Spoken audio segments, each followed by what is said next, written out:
Welcome you all on my YouTube channel. I hope so you all are very well. तो चलिए आगे बढ़ते हैं इस शो में। इस शो का नाम है BCA, that stands for best current affairs by SWM, success with me. तो चलिए आगे बढ़ते हैं फर्स्ट क्वेश्चन पे। फर्स्ट क्वेश्चन है हमारे सामने, international day of democracy is observe every year on which date. अंतर्राष्ट्रीय लोकतंत्र दिवस प्रत्येक वर्ष किस दिन मनाया जाता है? तो इसका आंसर है 15 सितंबर। 15 सितंबर की बात करते हैं तो क्यों ये और फेमस है? तो इस दिन मनाया जाता है हमारा नेशनल इंजीनियरिंग डे। ठीक है, अब बात करते हैं, यहाँ पे बात हो रही है डेमोक्रेसी की। डेमोक्रेसी की हम बात करें तो इंडिया, अब मैं आपसे पूछना चाहूँगा कि which one is the oldest democratic country in the world, ये मेरा क्वेश्चन है। तो इसका आंसर आपको कमेंट बॉक्स में देना है कि दुनिया में ऐसी कौन सी डेमोक्रेटिक कंट्री है जो कि सबसे ज़्यादा ओल्डेस्ट है, जिसकी डेमोक्रेसी सबसे ज़्यादा ओल्डेस्ट है। अगर सबसे बड़ी डेमोक्रेसी की बात करें तो कौन सा आंसर होता है उसका? इंडिया। ये क्वेश्चन में जितने भी क्वेश्चन आपको बताते जा रहा हूँ इस स्लाइड्स के साथ में, एक क्वेश्चन तो है लेकिन उसके साथ में इतनी इन्फॉर्मेशन देते जा रहा हूँ वो सभी आपके लिए इंपॉर्टेंट है फॉर द अपकमिंग एग्जाम। तो इसका आंसर है 15 सितंबर, और इंडिया जो है वर्ल्ड की सबसे बड़ी डेमोक्रेटिक कंट्री है। तो चलिए आगे बढ़ते हैं नेक्स्ट क्वेश्चन पे। India has been elected as a member of United Nations commission on status of women for how many years.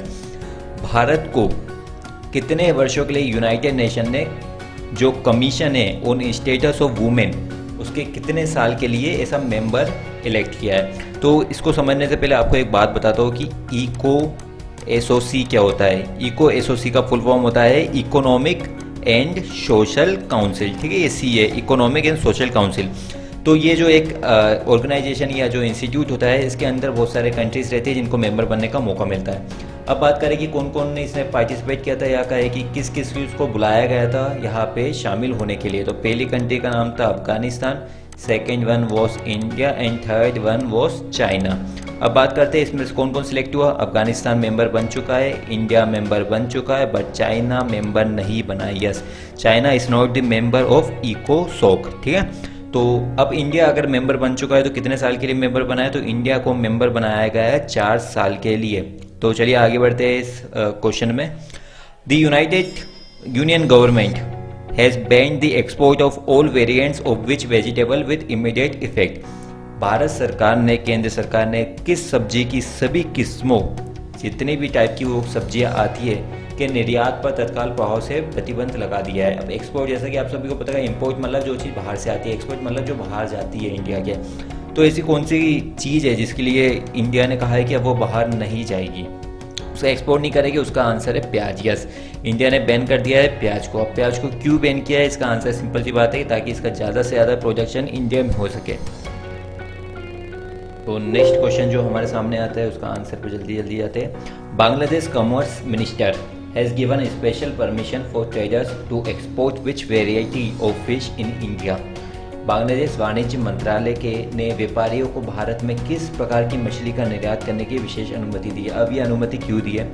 जैसा कि आप सभी को पता है कि अब आने वाले फेस्टिवल का सीज़न, तो इस फेस्टिवल की सीज़न में इंडिया की बहुत सारी ऐसी स्टेट्स है, लाइक वेस्ट बंगाल हो गया, तमिलनाडु हो गया, केरला हो गया, जहाँ पे फ़िश को सबसे ज़्यादा खाया जाता है। ठीक है, तो एक जो ऐसी फ़िश है जिसका नाम है hilsa fish. Yes, hilsa fish एक ऐसी फ़िश है जिसको कि बांग्लादेश 75% इसका प्रोडक्शन करता है। मतलब वर्ल्ड की 75% जो इस फिश की पॉपुलेशन है वो आपको हिल्सा नदी, हिल्सा जो फ़िश का नाम है वो आपको बांग्लादेश में मिलने वाली है। तो बांग्लादेश ने इंडिया को परमिशन दे दी कि हाँ, वो हिल्सा जो भी फ़िश होती है इसका एक्सपोर्ट करेगा इंडिया में, क्योंकि ये इंडिया के बहुत सारे स्टेटों में काफ़ी ज़्यादा खाई जाती है। ठीक है, नेक्स्ट क्वेश्चन पे आगे बढ़ते हैं। Which state government has accorded ambulance status to the vehicles carrying medical oxygen for 1 year. 1 साल के लिए कौन से स्टेट गवर्नमेंट ने जितनी भी एम्बुलेंस, जितनी भी गाड़ियाँ रहती है जो कैरिंग करती है ऑक्सीजन, जो ऑक्सीजन को लेके जाती है, उनको एक एम्बुलेंस का दर्जा दिया है? तो इसका आंसर है सीधा सा महाराष्ट्र। यस, महाराष्ट्र, आप समझ सकते हो ये it is a effect of कोविड-19। नेक्स्ट क्वेश्चन की तरफ आगे बढ़ते हैं। 6th question, who has been appointed as executive director of the World Bank. तो my question is first of all, who is the head of World Bank right now and where is the headquarter of World Bank? ठीक है, ये आपका question है, इसका comment box में आपका answer देना है। तो चलिए इसको थोड़ा सा समझते हैं कि पहली बात तो ये, इंडिया ने एक बहुत अच्छी अपॉर्चुनिटी इंडिया को मिली है। 2 फैक्ट है जहाँ पे इंडिया ने बहुत अच्छा कमाल किया है। तो यहाँ के जो एग्जीक्यूटिव डायरेक्टर है वर्ल्ड बैंक के, उनका नाम जो है, उनका नाम है Rajiv Bansal. Yes, the name of this person is Rajiv Bansal. ठीक है, अब बात करते हैं एक और राजीव है, जो अब ये वर्ल्ड बैंक में ये एग्जीक्यूटिव डायरेक्टर तो बन गए, लेकिन इनको एडवाइस कौन करेगा? इनको एडवाइस करने के लिए एक एडवाइज़र होगा, और वो एडवाइज़र भी अपॉइंट हुआ है। उस एडवाइज़र का नाम है Rajesh Kullar. Sorry, first question का आंसर जो है, इस क्वेश्चन का आंसर है राजीव भूषण। ठीक है, जो राजीव भूषण है वो एग्जीक्यूटिव डायरेक्टर बने हैं, जो उनके एडवाइज़र है वो है राजेश कुल्लर। तो राजेश में आपको कन्फ्यूज़न नहीं होना आएगा। इसी के साथ साथ एडीबी की बात करें, एशियन डेवलपमेंट बैंक, उसका जो हेड बनाया अभी उसका जो एडवाइज़र बना है एक्चुअली, वो भी एक इंडियन है। उनका नाम है Sameer Kumar. The name of this person is Sameer Kumar. चलिए आगे बढ़ते हैं नेक्स्ट क्वेश्चन पे। Polavaram project which is the in news recently is an irrigation project of which state. तो यहाँ पे दो तरह की सिंपल सी बात बताओ तो प्रोजेक्ट है, एक का नाम है पोलावरम प्रोजेक्ट एंड एक है कालेश्वरम प्रोजेक्ट। ये स्टेट के लिए बहुत ज़्यादा इंपॉर्टेंट क्वेश्चन बन जाता है। पोलावरम जो प्रोजेक्ट है वो है आंध्र प्रदेश का, इसी तरह जो कालेश्वरम प्रोजेक्ट है वो है अपना तेलंगाना का। ठीक है, तेलंगाना का ये प्रोजेक्ट है, दोनों प्रोजेक्ट बहुत ज़्यादा इंपॉर्टेंट है, तो इसका आंसर बनता है आंध्र प्रदेश। इसी के साथ बात करें कुछ स्टैटिक फैक्ट की, तो पुलिकट जो लेक है वो बहुत ज़्यादा फेमस है यहाँ पे, तो आपको याद करना है। अब एक क्वेश्चन है मेरा कि पुलिकट जो लेक है वो क्यों फेमस है? ठीक है, इसका आंसर आपको कमेंट बॉक्स में देना है। एट क्वेश्चन की बात करें, which state government has decided to set up a specialised police unit in which only local young man of the region will be recruited to counter migrates. किस राज्य सरकार ने एक विशेष पुलिस इकाई स्थापित करने का निर्णय लिया है जिसमें नक्सलियों से मुकाबला के लिए क्षेत्र के केवल स्थानीय युवकों की भर्ती की जाएगी?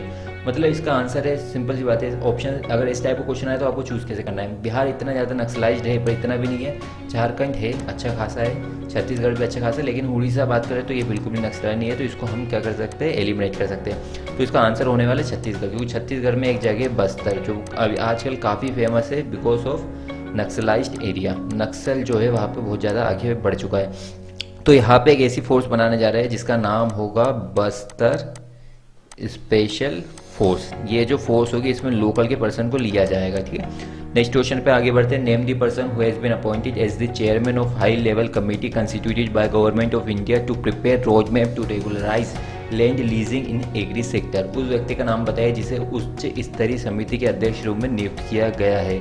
जो काम क्या करेगा, जो काम करेगा हाई लेवल कमेटी में रोड मैप प्रिपेयर करने का, टू रेगुलराइज, एक रेगुलेटर की तरह जो काम करेगा land leasing in agri sector में, यानी एक कृषि की जो भूमि होती है उसमें लैंड लीजिंग का काम करेगा।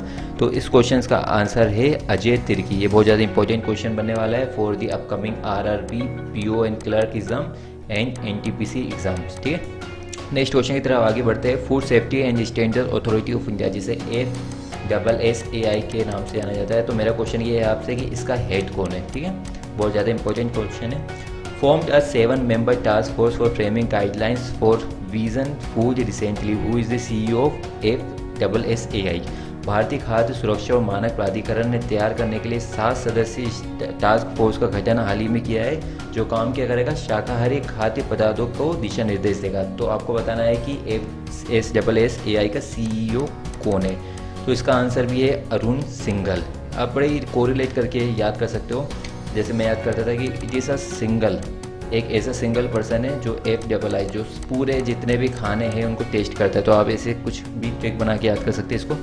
नेक्स्ट क्वेश्चन की तरफ आगे बढ़ते हैं। Name the Indian who has been named to the 2020 code of young leaders for HDG by United Nations. तो इसको थोड़ा सा समझते हैं डिटेल में।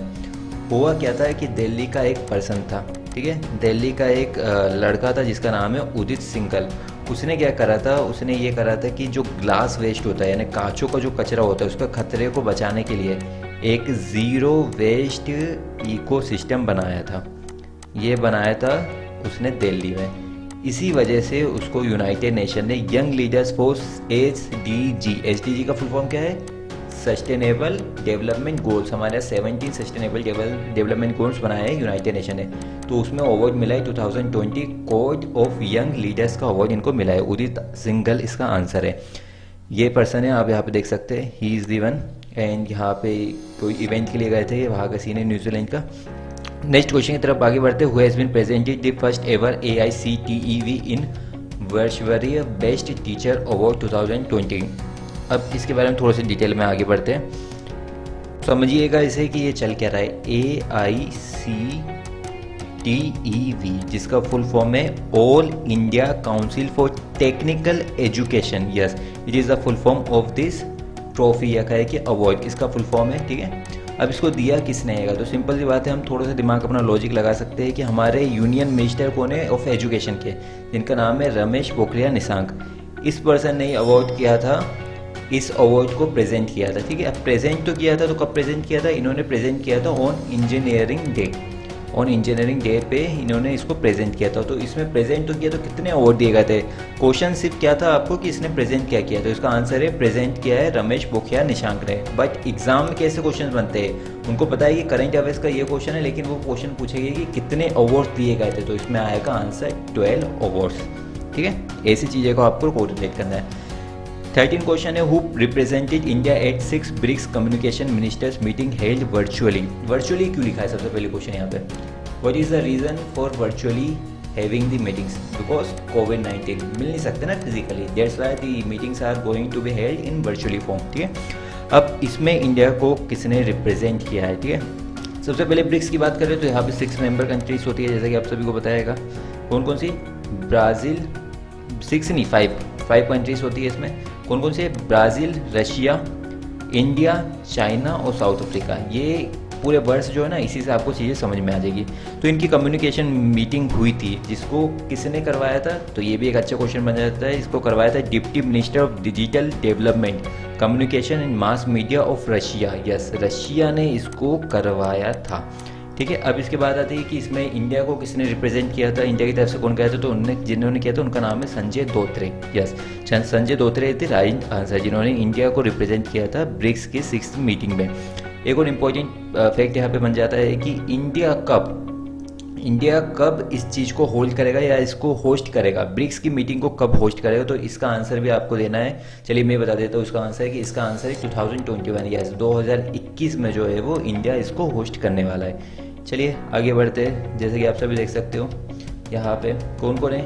She Jinping, prime minister Narendra Modi, Vladimir Putin. I want to know कि आप दोनों को बताना है कि इनमें से इस पर्सन का आंसर क्या है, ए करके आंसर दीजिए, और इन पर्सन का आंसर क्या है, इनका नाम क्या है, इसको बी करके आंसर दीजिए। ये चीज़ था क्वेश्चन। ठीक है, नेक्स्ट क्वेश्चन की तरफ आगे बढ़ते हैं। Which city ranked top in the second edition of Smart City Index 2020 released by Institute for Management Development IMD in collaboration with few other organization? एक जो रैंक निकली है अभी किस बात की रैंक निकली है? स्मार्ट सिटी की। यस, वर्ल्ड में जितनी भी स्मार्ट सिटी है उनकी एक रैंक निकली है, जिसको बनाया किसने है?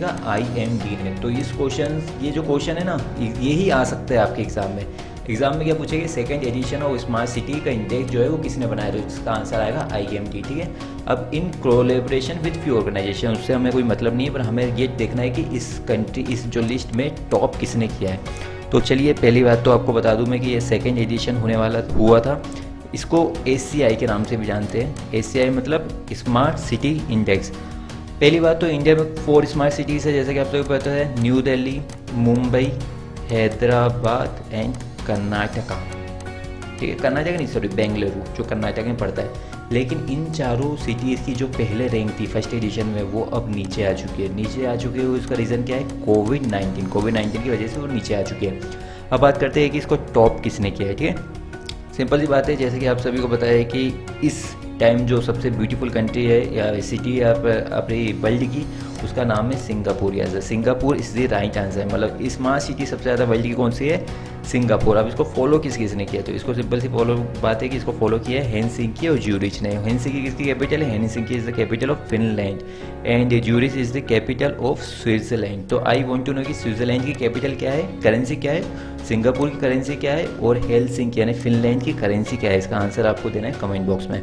नेक्स्ट क्वेश्चन की बात करते हैं। What is the name of first ever planet which orbits white dwarf discovered by international team of astronomers? खगोलविदों की अंतर्राष्ट्रीय टीम द्वारा खोजे गए सफ़ेद बोने की परिक्रमा करने वाले एक ग्रह का नाम बताइए। सफ़ेद बोना जो रहता है, जिसका नाम कहते हैं वाइट ड्वार्फ। अगर कोई साइंस वाला बैकग्राउंड वाला बंदा इसको देख रहा है तो I want to know from him कि लोगों को वो बताया कमेंट बॉक्स में कि वाइट ड्वार्फ की मीनिंग क्या होती है, ठीक है।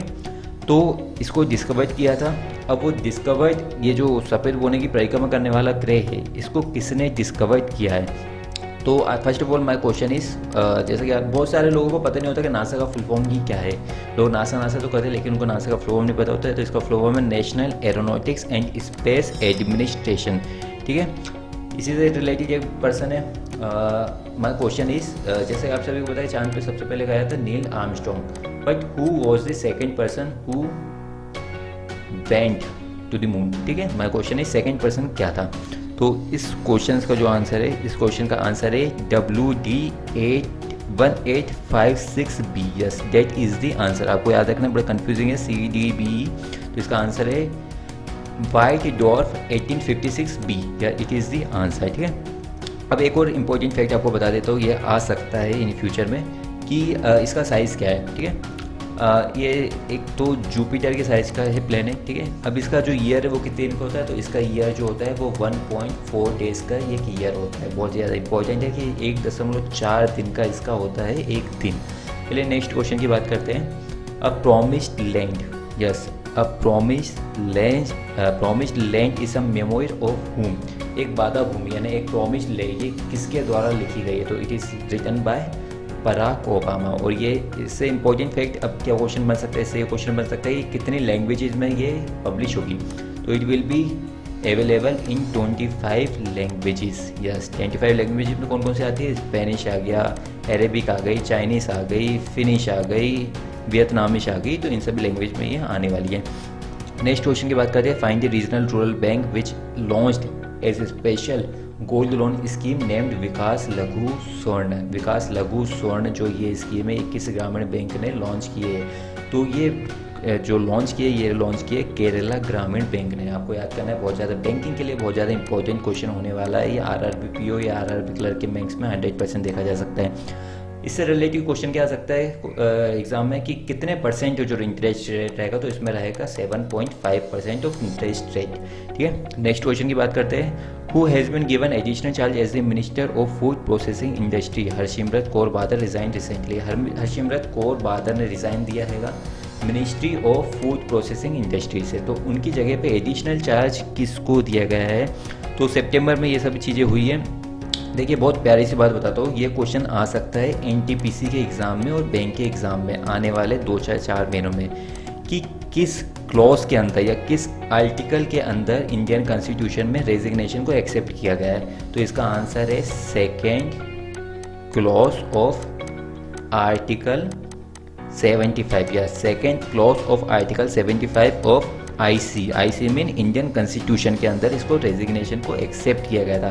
तो जिनको एडिशनल चार्ज दिया गया है उनका नाम है Narendra Singh Tomar. The answer is cabinet minister Narendra Singh Tomar. यहाँ पे शायद आपको आंसर नहीं दिख रहा है, कुछ मिसमैच हो चुका है आई थिंक। तो the answer is Narendra Singh Tomar, ठीक है। नेक्स्ट क्वेश्चन की तरफ आगे बढ़ते हैं। ICICI Lombard general insurance company limited has entered into a bancassurance tie up with which bank for selling its insurance product. अब देखिए, सबसे यहाँ पे क्वेश्चन के बनता है हमारे पास कि बैंक इंश्योरेंस होता क्या है। देखिए, बैंक का काम है बैंकिंग करना, इंश्योरेंस का काम है इंश्योरेंस करना, ठीक है।